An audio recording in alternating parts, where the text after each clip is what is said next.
Hey, welcome into the Stinkin Truth Podcast alongside Mark Schlereth, my partner, Mike Evans. Always good that you guys are with us. We appreciate that. Please make sure you download, you subscribe, you do all those things as we're trying to grow each and every episode. Mike, how are you, buddy? I'm doing great. A lot better than Jeff Ulbrich is doing these days. Poor guy. I mean, did you see that press conference? Yeah. He walked out and he's like, had to apologize for his son, Jax with an X, and he gets fined 100. I mean, hasn't the poor man, he had to coach the Jets last year. He had to take over for Robert Saleh. He had to deal with Aaron Rodgers. He had to deal with Woody Johnson. Hasn't the poor man suffered enough? Woody Johnson's son or Grant, whatever it is that makes that decides on who's going to be on the team and who's not going to be on the team.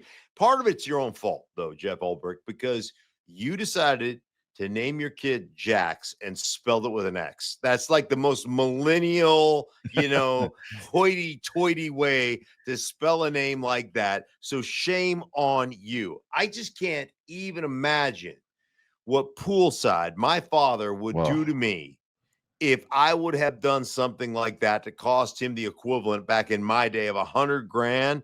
That guy, he used to say, anytime I was getting a little bit sassy, Mike, he used to say to me, if you'd like to step behind the barn, we could step behind the barn, which, was his way of saying, you want to fight? We'll go fisticuffs because I ain't afraid of your little ass. And this was probably right up until I was in pro football. It's probably why I started pissing my pants in the first place, because when my dad would get mad at me, I would literally piss my pants. He was he had this German temper, and he was a bodybuilder, he was yoked. He worked like a dog all the time. All right.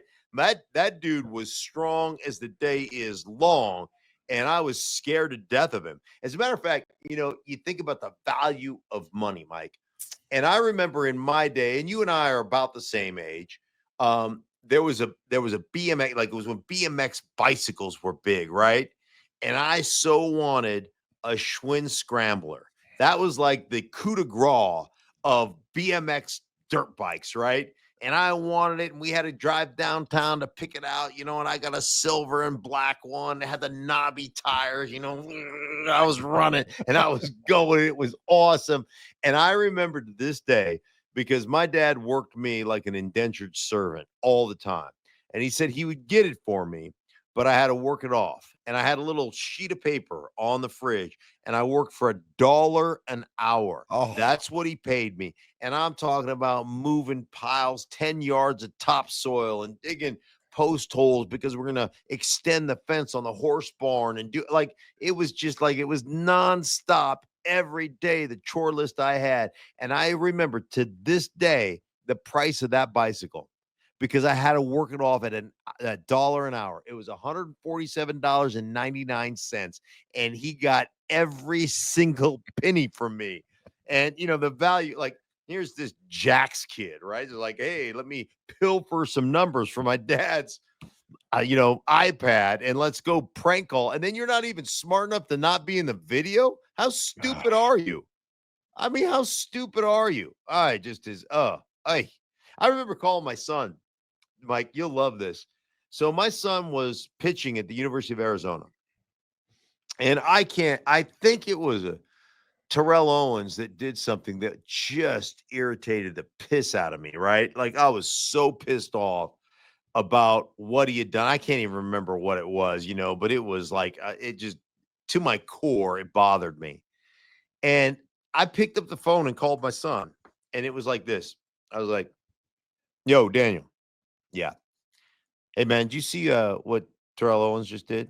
Yeah, I saw it. I go, let me just tell you the consequences. If you ever pull a stunt like that, I go, I will be on the next plane to wherever you happen to be pitching, and I'll whip your ass. You understand me? I go, I will whip your ass. He goes, Dad, I would never do anything like that. And I go, I just want you to know that these are the consequences. If you act like an ass clown, you're getting your ass whooped. He's like, I got you. I go, okay, great, good talk. Let's talk to you later. Bye.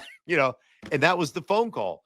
But Jeff Ulbrich is a great dude, a good coordinator. Went through the ringer last year with the New York Jets. I just can't imagine. I have one more quick one for you. So Mike Shanahan, my former coach with the Denver Broncos, has been a real mentor to me. And Mike is just incredible, right? Just incredible. And all he thinks about is football. That's it. It's the only thing he thinks about. So when I got into broadcasting the games, I just wanted to know more about football. Let me study this game as much as I can. So I will go over to Mike's house and we'll watch film, and then he still is, because Kyle's coaching the Niners. He still gets all the cut ups from the Niners, right? And all the stuff that they're teaching and how the game has evolved. And so he'll be like, hey, man, I'm going to Cabo this week, but I'm going to give you my iPad.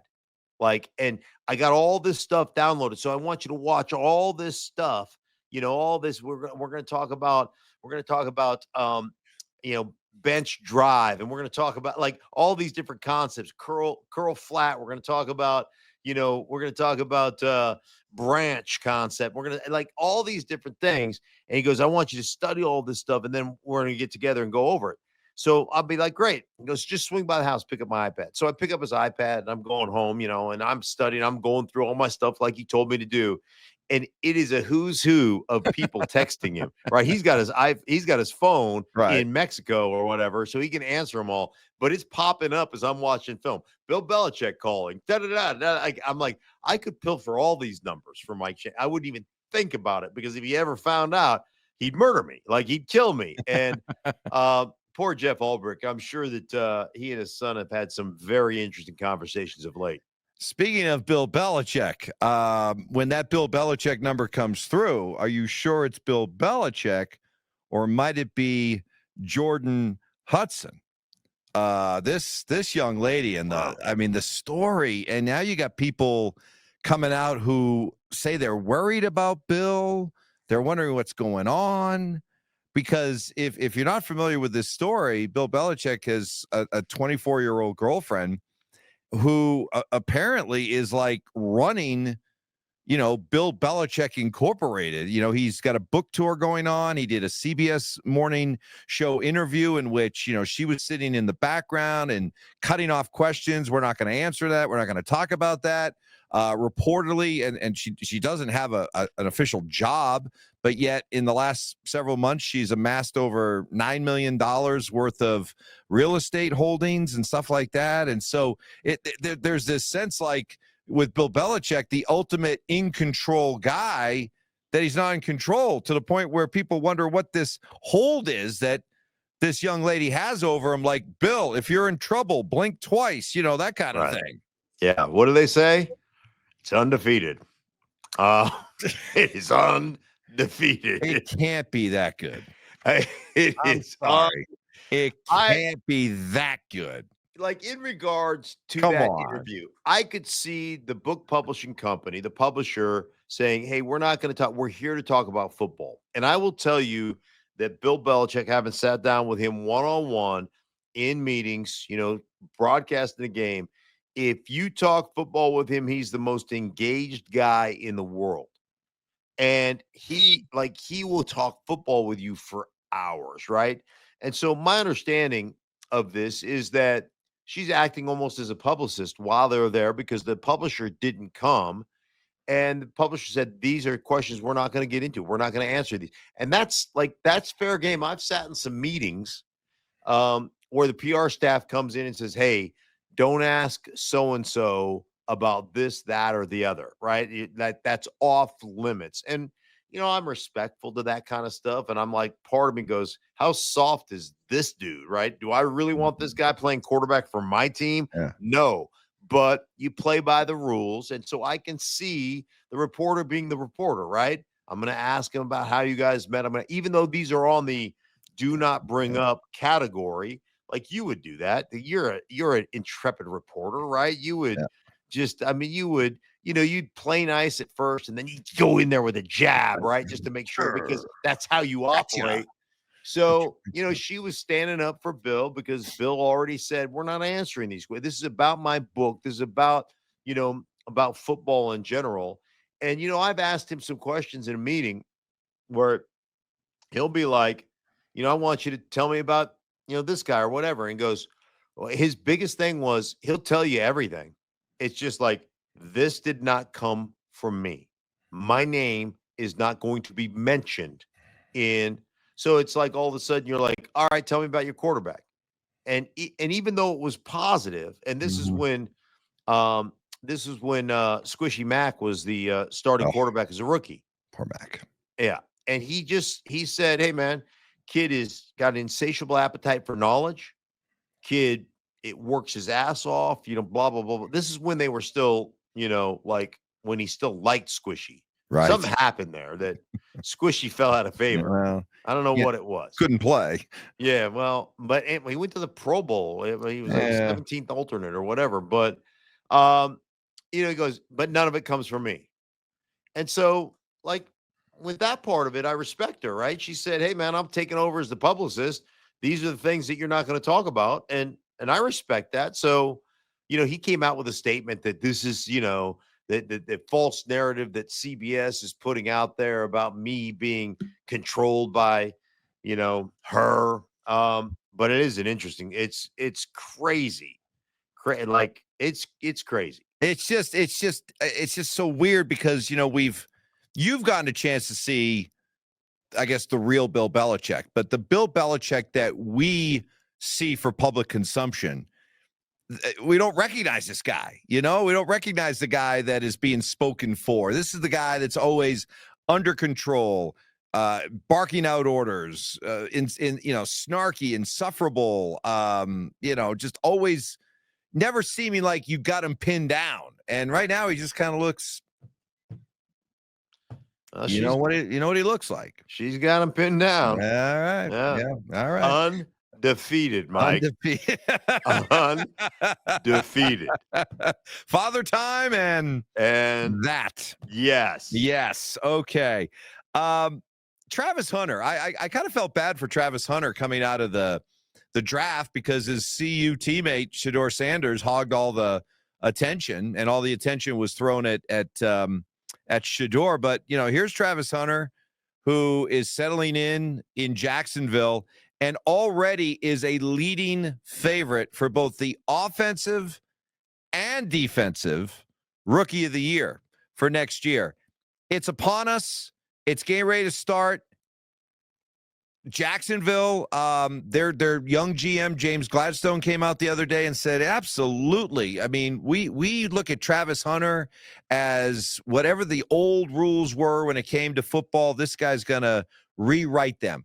So, Mark, it looks like it's going to happen. He's going to play both ways in that hot, humid Jacksonville weather. Do you see this working? Yeah, I mean, offensive and defensive rookie of the year, I think that is unrealistic. Now, I know this simply because I am the voice of the NFC South. So the guy who played more snaps than anybody else in the National Football League last year was Carolina cornerback Michael Jackson. I know it because I'm the voice of the Carolina Panthers. And he played like 1,300 plus snaps. He played like 1,100 plus on defense and then 100 plus on special teams. Okay. And so he led the league with that number of snaps. You're going to have to pick. You can't, I don't believe you can be full-time on both sides of the ball, but you could be a full-time corner and get your 65 snaps a game at corner and then play 10, 20, 25 snaps of offense a game. Now, I had heard, and I don't know that this is true or not, I can't confirm it, but I have heard that Jacksonville kind of liked him, number one, as a receiver, and number two, right, as a corner. And you would feel like that makes sense because you're trying to get your quarterback back on track. Correct.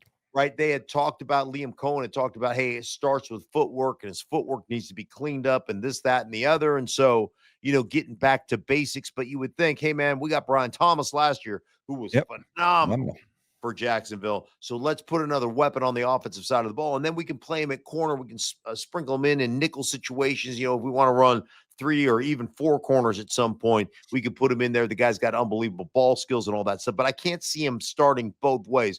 So being offensive rookie of the year and defensive rookie of the year, I think that's incredibly unrealistic. But I can see him playing both ways and leading the league in snaps. But to get back to Gladstone, okay, the new GM of the Jacksonville Jaguars, are we sure that is not the guy, Herbie, that wanted to be a dentist from Rudolph the Red-Nosed Reindeer?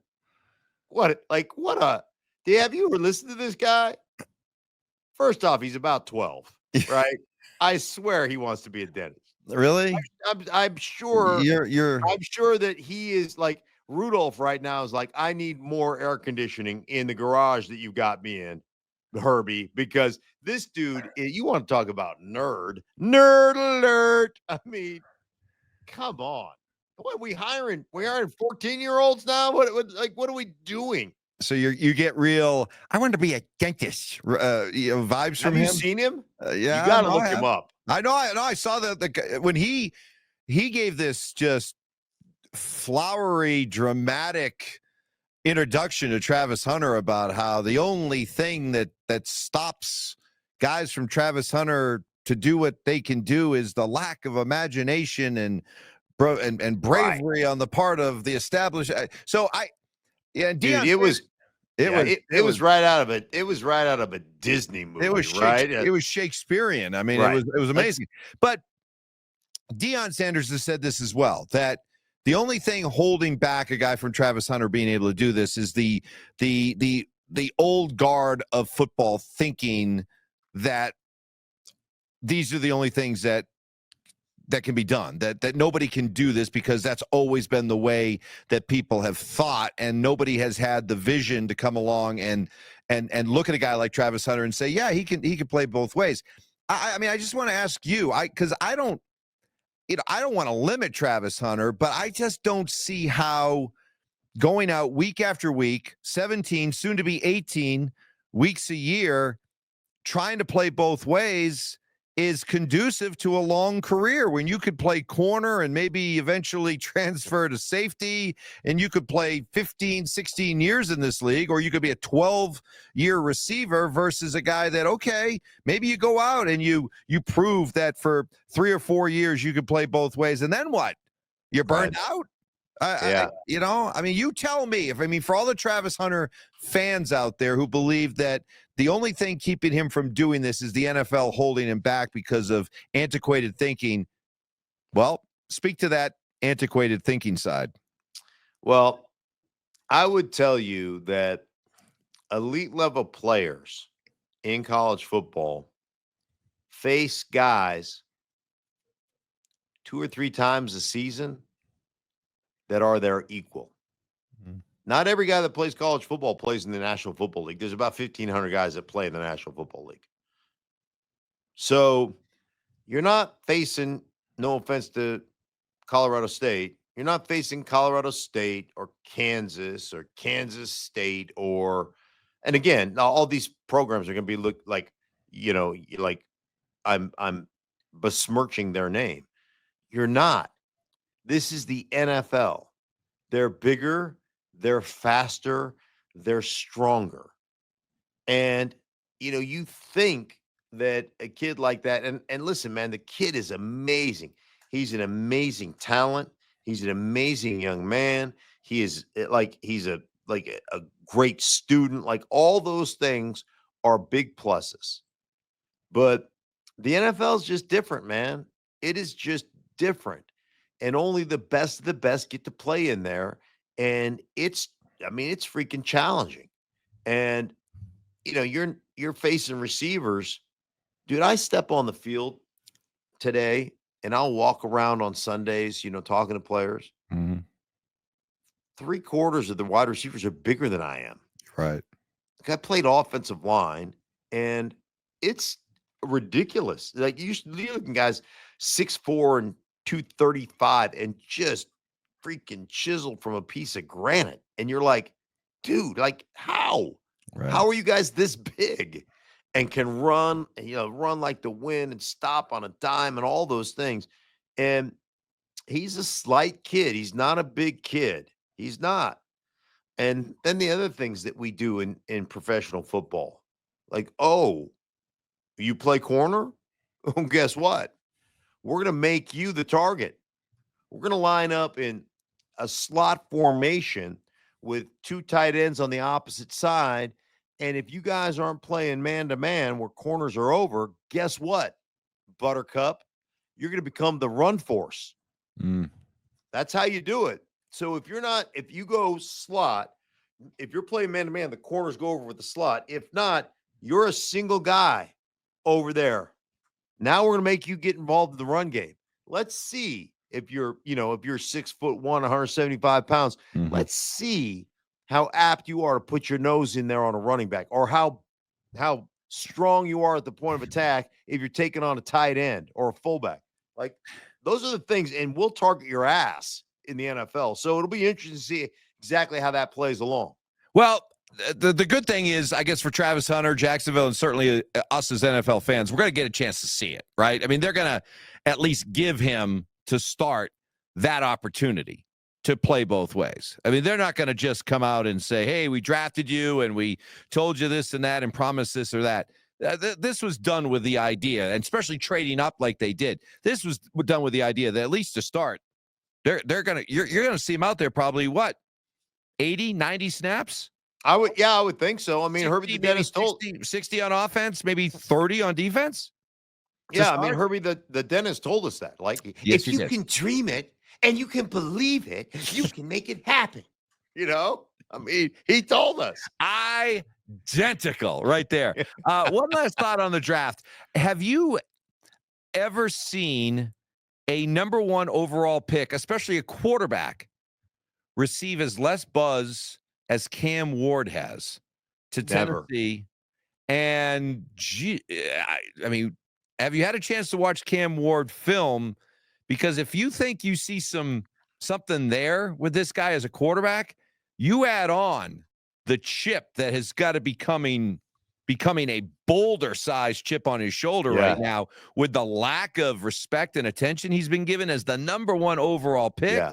Man, if I'm a Tennessee Titan fan, I am licking my chops at how good this story might turn out. Right. If you think he can play. Yeah, I know. There's no question. Like, I mean, he played at 3 different schools. That's why a lot of people don't really know him, right? I mean, he played at some, like, Blind Sisters of the Poor Ignacio State or something. Yes, yeah, right. exactly. Whatever it is. Yes. And then he played at Washington State on the Palouse. So automatically, if you go to the Palouse, I have a little bit of respect for you. You're only 8 miles away from the University of Idaho. Yes. So some of that Idahoiness yes, should have rubbed off on you, I would think, right? Yeah. You just, because you spend a little time in Idaho, I'm sure, because why would you cross the border? A lot of good stuff over there. A lot of good stuff happens in Moscow. That's right. It used to be Moscow. Yeah, we're not in Russia, boy. It used to be that the drinking age was 19 in Idaho, and in Washington it was 21 when I went to school there. So everybody from Washington State come over to Idaho. That was just it was a dangerous 8-mile stretch of highway. I bet it was. But so he's got to get some Idahoiness on him, just being there. And then he goes to Miami. But I'm telling you what, I was impressed. Like, he's got great he doesn't have like Lamar speed or, but he's got great movement skills. I tell you what, man, he was fun to watch. Big time. He's got big arm talent, but he also had an ability to feather the ball and to layer the ball and to take some off. And so he's good with that stuff. Good escapability and second opportunity in the passing game, to break down, to move around, to escape pressure, all that stuff. 100% with you. By the way, if you look at all the rookies, the jersey sales of the rookies, you know who's number 1 jersey sale of the rookies coming out, don't you?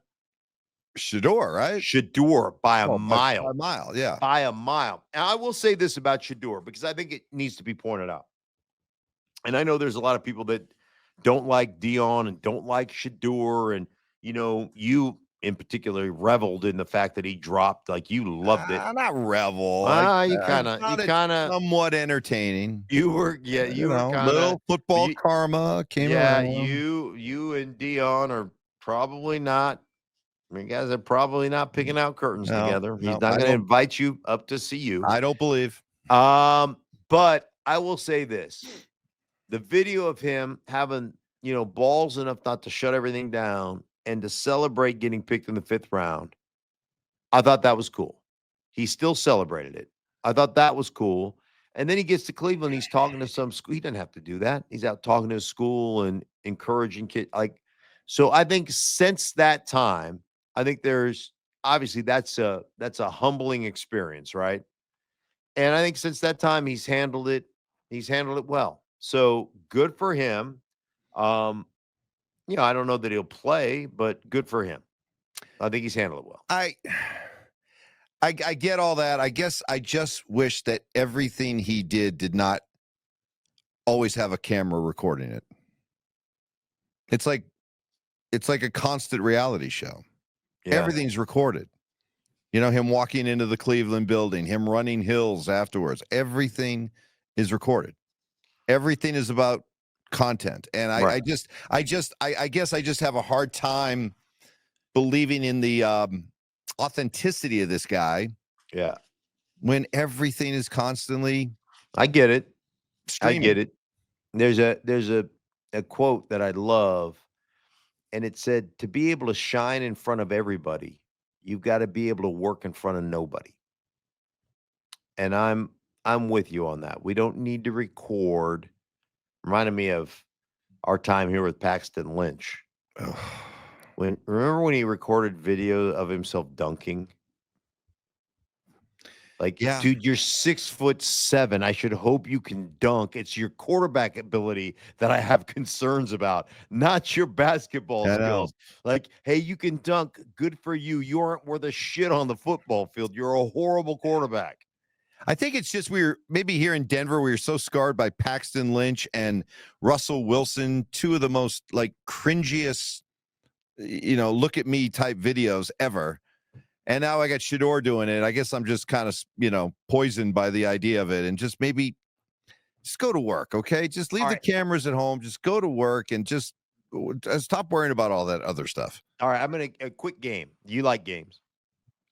I know you like games. I love games. So I'm going to throw a game. This is a little game called Start, Bench, or Cut. All right. Okay, let's start in Cleveland. Yes. Joe Flacco, Tiny Hands Kenny Pickett, Shedeur Sanders. Start, bench, cut. Bench Joe Flacco. Cut Kenny Pickett. Start Shedeur Sanders. I think Shedeur Sanders is going to be a good NFL quarterback. I mean, all the other stuff we talk about, I don't like, but I like him as a quarterback. I do. You start Joe Flacco, bench Shedeur Sanders, cut Tiny Hands. I do not. Hey, there's certain standards I have. Yes, I don't like guys with 2 first names. No, and I don't like guys with tiny little hands, except Joe Burrow. Except for Joe Burrow, I like Joe Burrow. Okay. His hands have grown since the draft. They have grown. All right, one more. One more. Right, one more. Okay. Is this for the Giants? Bench, cut, bench. All right. Cut. Yep. Or start. All right. I know where this is going. Russell Wilson. Mm-hmm. Jameis Winston. Mm-hmm. Jackson Dart. I bench Jackson Dart. I start Jameis Winston, and I cut Russell Wilson. Yes. I love it. Let's ride. I cut Russell Wilson. Uh-huh. I'd already cut him. Yeah. I start Jackson Dart. Okay. I think it buys, if you're Joe Shane and you're Brian Dable, Jackson Dart starting and seeing some rookie flashes and everything, I think it buys you time. Okay. Because then from an ownership standpoint, you're like, well, we don't want to have to start the kid out with a new system and a new offensive coordinator, new head coach. So if he shines at all, and you can make the excuse the first 5 or 6 weeks of the season, 7 weeks, hey man, he's learning. We're in a tough division with Philadelphia, Washington, but we saw these strides toward the end of the season that ooh, and I think it saves your job. So I think it's start Jackson Dart, cut Russell Wilson. Are you really going to pay the guy whatever you're going to pay? What is he making? 10, 12, 14 million, whatever it is, gone. And then Jameis is just there for that's there for levity. Exactly. Like Jameis just for a press conference every now and again. Oh, yeah. Coming out, praying to God to stop, throwing pick sixes. I mean, that's awesome. That's awesome right? stuff. How do you go wrong with that? You don't. So, no. All right. No. Good stuff. All right. All right, Mike, for everybody involved in the Stinkin' Truth podcast, for Mike, I'm Mark. Thank you guys so much for watching. We'll be back with you next week. Mike, have a good weekend, buddy.